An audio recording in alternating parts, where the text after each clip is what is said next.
Hey there mates, No Lost here, welcome back to Asagao Academy.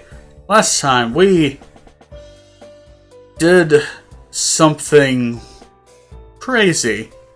We took Jacques to the festival. Now it sounds weird, but bear with me, this is what happened. I sat with John and Jacques in the library, listening to them bicker. I told you, we only have to look up 5 different attack combos. I think you should do 40. I don't need to.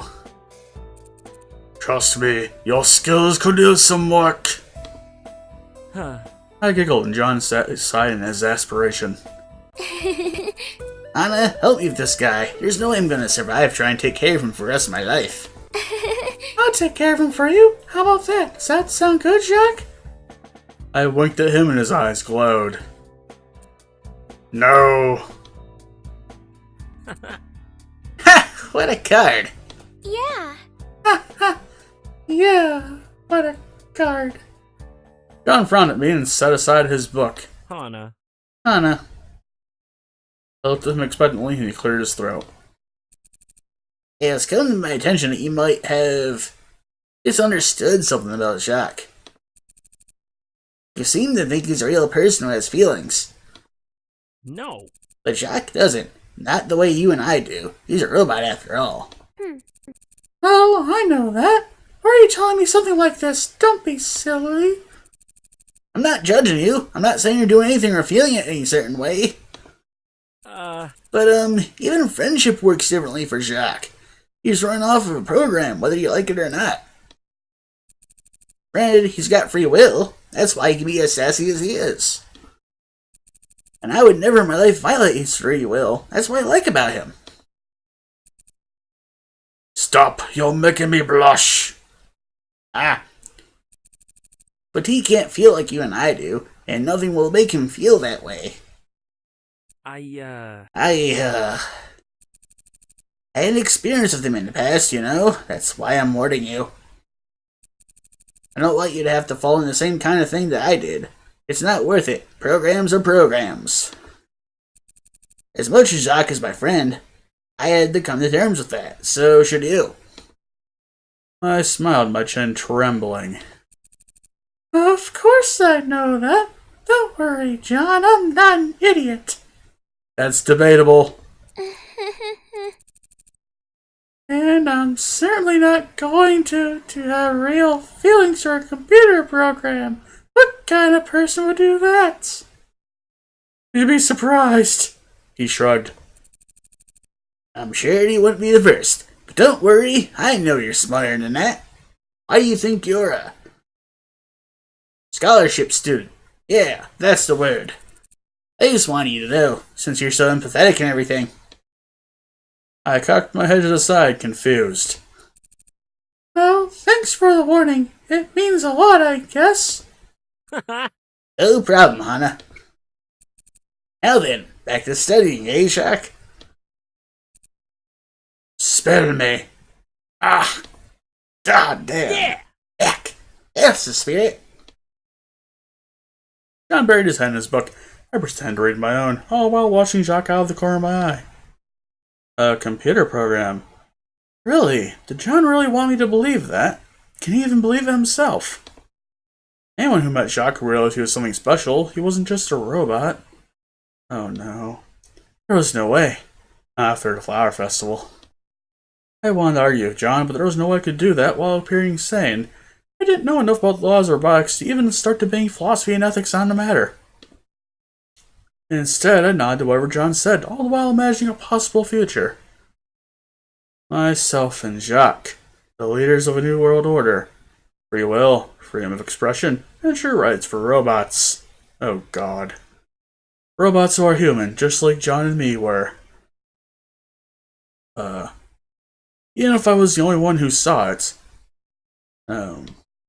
It must be real, right?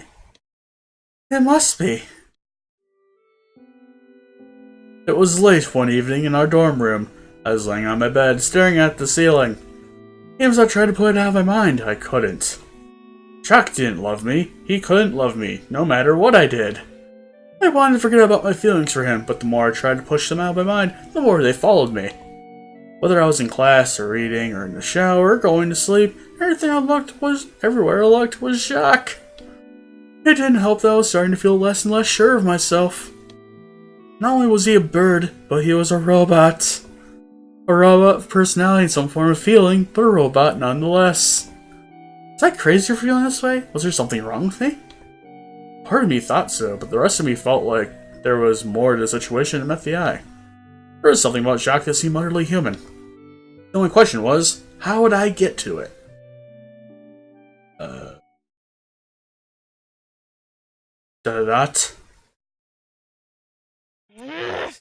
Hana! What? What? The shock sent me off my bed. I landed head first on the floor. Ow! I sat on the ground, nursing my now throbbing head, and glared at Mai.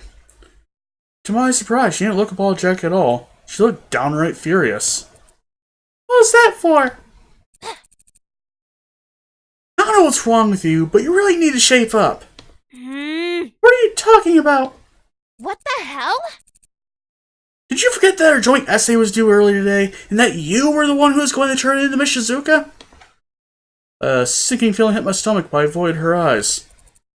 That's not due until tomorrow. I grabbed the calendar sitting on my desk and shoved it into my face. No! It was due today, and you said you would turn it in. I bristled, but tried to nonchalantly shrug it off. I'll just go talk to her and explain what happened. It should be fine. Why don't you turn it if you knew I didn't do it? Hell! I had a game. You knew this. She took a long, deep breath and looked at me again. Tell me what's been up with you. There was a period of silence.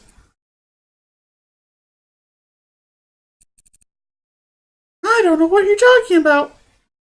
That was a hell of a delay. Really? You think I haven't noticed?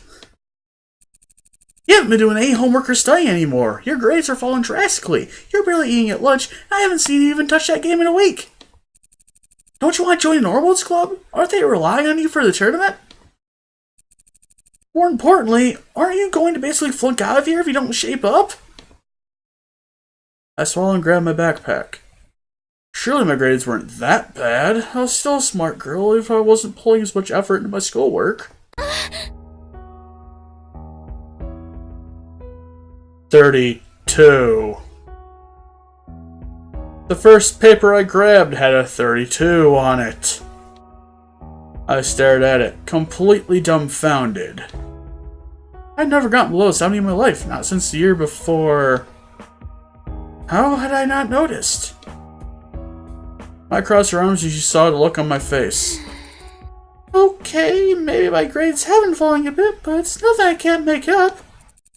And yeah, maybe I could use a bit more practice. What are you, my mother? Don't get on my case like this. I can look after myself. Ugh, God. Really? Can you really? Why don't you just tell me what's wrong? I know it's something. You're not usually like this.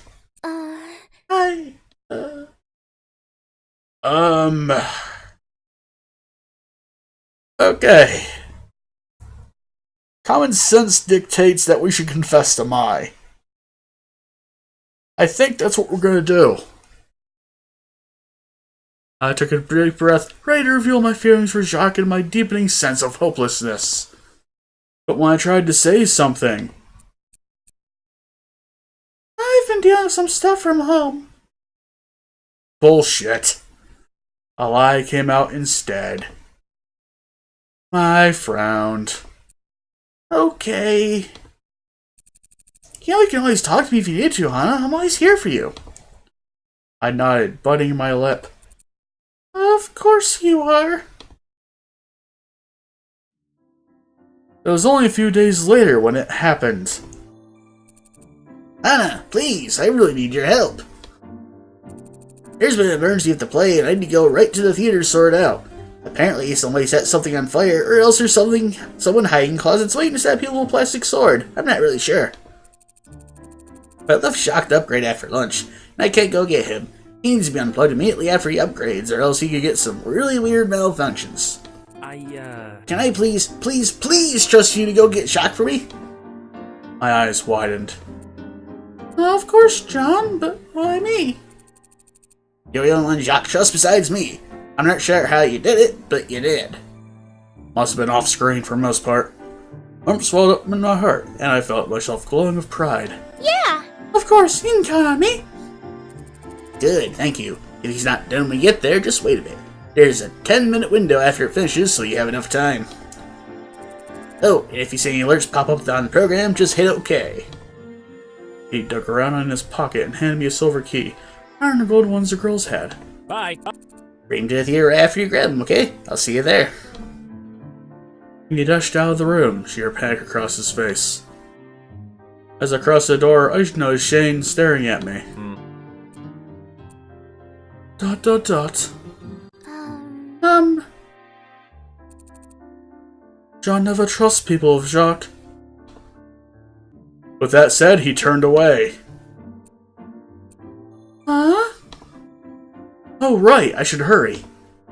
I didn't want anything to go wrong with Jacques now, did I?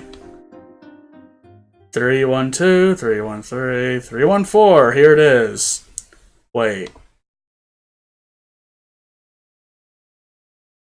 Thought it was room 402. Whatever, John's room. With a pounding heart, I fit the key into the lock and turned the knob. The door unlocked with a rather heavy click, and I stepped into the room. The room was just as dirty as I remembered it, clothing littering in the floor and a stagnant feel. There was a difference this time, however.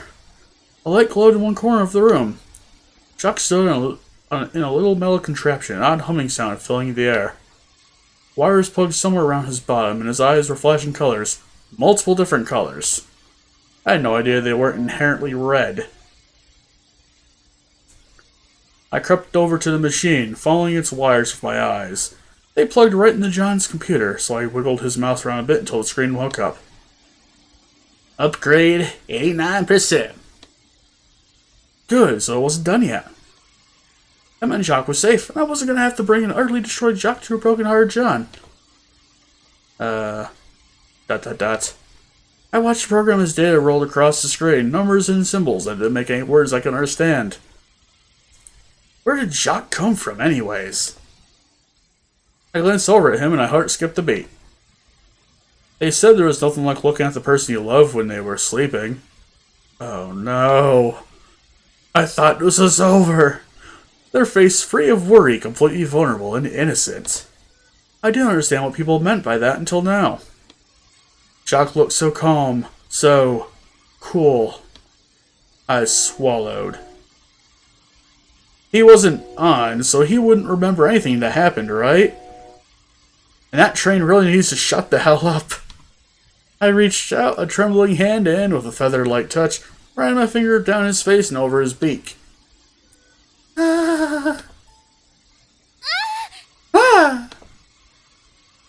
The computer pinged and I jumped back, heart pounding, but Jacques was still asleep and nobody had entered the room, despite the fact that he blinked.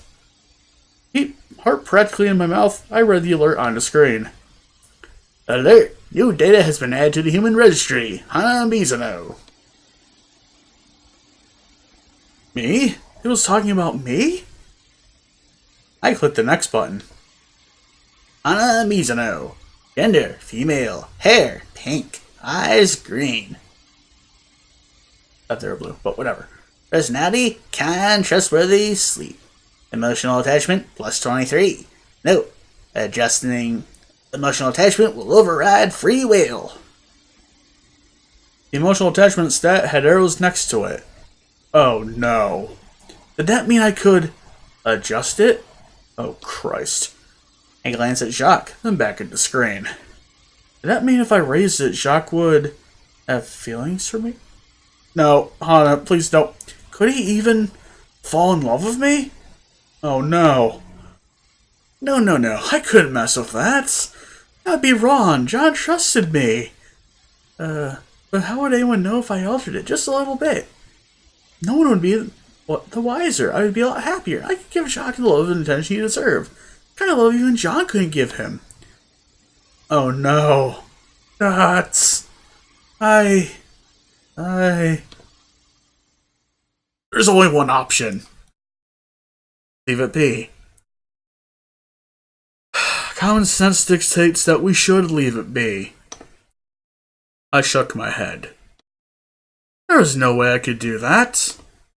That would be taking away Jacques' free will. That would be a crime. That would be completely awful of me. I put my hand on the mouse. That would be a terrible, terrible thing to do to someone. I slid over to the arrow. Oh God. That is a scary face.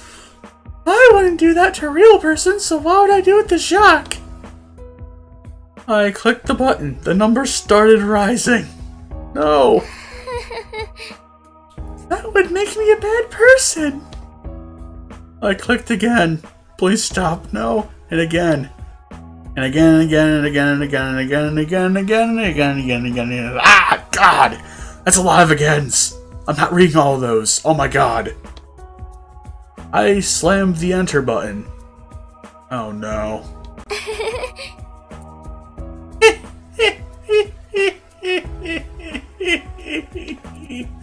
I wouldn't do such a thing. I'm a nice person. I'm a good person. The bot switched to a new form. Rather than lines of script, there were simple snapshots of people's faces. PBG, Shane, Jimmy, John, and me. Huh. Adjustments registered. I smiled as the update continued, finishing rapidly now that this final change was implemented. Glance over to the page. Read the notes as bar near 99%. Then I froze. John the Furry. Gender male. Hair black. Eyes brown. Personality. Jolly, creative, caretaker. Emotional attachment. +0. That couldn't be right. There was no way that was right. I looked at my own profile. Emotional attachment. 100%. Did that mean... I hovered over the standard program and a dialog box popped up. Note. Emotional attachments collective max Equals 100%. So... if it was 100 for me, it couldn't give anything to John? Or anyone else for that matter? What did I... Upgrade complete. Well... a blinding light filled the room and I covered my eyes. When I lowered them, Jacques' eyes were lit once again. Oh my God! Jacques. Oh my God! What has Hana done? Hello, Hana. Let me get you unplugged. Thank you, Hana. That is very kind of you. So far, he didn't seem very different. I reached underneath him and, blushing furiously and staring defiantly at the wall in front of me, unplugged the wires from underneath him. Upon doing so, Jacques fluttered his wings and climbed up my sleeve to perch on my shoulder. Thank you so much, Hana! And to my utter shock, he nuzzled himself against my ear. You are my favorite human. Oh, God. What has Hana done? Jacques. Thank you, Jacques. I need to get you to John, though. You're late for theater practice. It's worth being late if I get to spend time with you. Oh my gosh. Was I dreaming? I fucking hope we are. There is no way something like this was real. A small part of me seemed to disagree with that thought. It was struggling, as if there was something it wanted to tell me, as if there was something I wasn't paying attention to anymore. I smiled. Jacques loved me now. That was the only thing I cared about. I walked to the theater, Jacques on my shoulder and heaven in my heart. Oh, God. John turned to face me as soon as I walked in, and his worried face immediately broke into a giant smile. Hey! Jacques! Hana! He ran to meet me as I walked down the steps, and we met halfway. I glanced past him. There were a few scorch marks dotting the stage, but otherwise all seemed well. Whatever crisis occurred, John was able to stop it in time. Thank you so much for doing this for me, Hana. I was worried sick since it was taking so long. Taking so long? I glanced at the clock on the wall. I had been gone for 30 minutes. It didn't take that long just to unplug him. How strange. Regardless, I shrugged it off and smiled. It was nothing. John beamed and held out his hand. I looked at it blankly, not registering what he was trying to do. Come on, buddy. Hop on. Doc stared at the hand in front of him, then turned to look questioningly at me. John frowned. You can get kind of skittish sometimes after an upgrade. All the new functions, it must be like getting a new pair of glasses or something. Everything looks a bit different. He said this, but he looked concerned. I held my hand up to Jacques, and he stepped onto the edge of my finger. Go ahead, Jacques. It's okay. Jacques cocked his head at me, then stepped into John's hand. Hello. There we are. No problem here. Relief eased John's face. It is good to see you again. Yeah, it's good to see you too. We must practice for the show. John looked utterly bewildered. Yeah, we should. You're right. He frowned again, rubbing his chin thoughtfully. They didn't put an obedience chip in you, did they? You're not usually like this. I am a happy birdie now. Well, that's good, but... He glanced at me and I shrugged as nonchalantly as I could. Was there anything weird that happened during the upgrade? It should have just been a routine maintenance update. I screwed up my face, trying hard to remember what had happened in John's room. For some reason, I couldn't quite remember. Oh, God. I walked to the room and Jacques was there, and I touched him. And then... was there... Yeah, there was an alert or something on the computer. How could I not remember? It literally just happened. Maybe I was right and I was losing it. I think there was a pop-up or something, but I just said okay like you told me to. Huh, then it should be fine. Maybe if you get a few days, you'll get better? Yeah. I'll check over the update notes on the website just in case. They usually provide a summary of what they mess with. I nodded, wringing my hands behind my back. Talking about Jacques like he was a piece of software, it really bothered me. It's okay if he hears you talking about that? What? What? Yeah, of course. He knows you're a robot after all. Jacques' eyes flashed, but he said nothing. Anyways, we really do need to get back to work. Thanks for doing this, Hana. It's a private rehearsal today, though. I'll see you around tomorrow. Oh. My heart sank for some reason. Tears stung in my eyes, but I held them back. Yeah, no problem. I turned around and was about to leave when... I want to go with Hana. I froze in my tracks. Silence rang through the theater. What? What? I turned around. John was staring at Jacques as if he had never seen him before. What? What are you talking about? You're my little guy. I want to spend time with Hana. But we're best buddies. Jacques' eyes flashed, but he said nothing. I stared from Jean to Jacques, horror mixing affiliation within me, both fighting for expression. It was all I could do not to look pleased at this turn of events. Something told me John wouldn't take kindly to that. Oh, Jacques, John is your, caretaker. John looks after you. Yeah, buddy. I want to be taken care of by Hana now. Jacques. Jacques? This is really, really weird. I'm gonna have to look at the upgrade notes. I nodded, an airy feeling striking me. Go ahead, that sounds like a smart idea. John looked at me funny, but nodded. Yeah, you did look funny, Hana. You be good of John, Jacques. I've gotta go do my homework for once. See ya. Right. I'll be seeing you, Hana. Hana, goodbye. I waved as I left the theater and stepped out into the damp, misty air. The door closed behind me. I took a deep breath. I broke into a dead sprint. I needed to get out of here.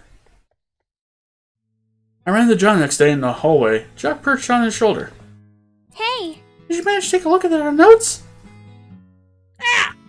He jumped and looked at me. Oh, Hana. He rubbed his beard. His hair was sticking out everywhere. He hadn't properly shaved. It almost looked like he hadn't changed clothes since yesterday. Yeah, I looked over the notes. Everything seemed normal. I couldn't find anything that could have caused the change.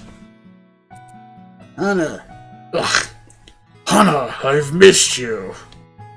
Jacques. Ah, Jacques, you're so sweet. John was staring at Jacques. Yeah, real sweet. Oh, Hana, if you'll excuse me. John disappeared down the hall, looking as though he had seen a ghost. Is he okay? He looked really out of it. I'm sure he's fine. I hummed happily as we walked into the classroom. Oh, God. I think today will be a great day. Yeah, I'm sure it will. I plopped myself down next to John and immediately began telling Jacques about my day. So Misha could start writing about another ex of hers. Ha ha ha! Right? Right? It was kind of sad, honestly. Hana, do you mind paying attention to everybody? Hey, Hana. Yeah, join us in the conversation. You and Jack can talk probably some other time. I tried to glare at them, but turned to face the group. They smiled and started talking about some dumb tournament strategies. I leaned into John's shoulder, acting as if I was unaware of what I was doing. He stiffened beside me, but didn't move away. I'm not sure he had the room to. In any case, Jacques nosed and crept from John's shoulder to my own. Jacques. I smiled. Perhaps you were talking to me and listen to this prattle? That's exactly what I had in mind. And if you don't mind, John. John stared at me in shocked silence. Can I take him, please? Please, John. I guess if you really want to go. Yay! Yay! See you later.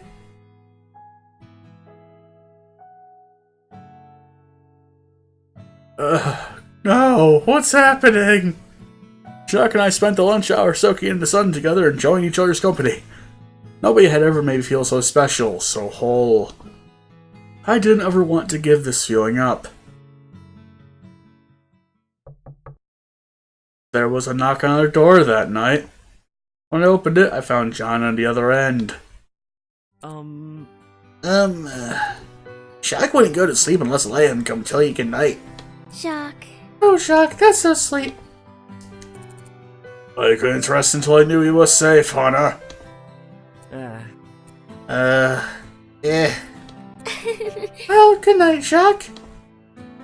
I gave him a light pat on the head. He shoved his head under his wing, clearly embarrassed.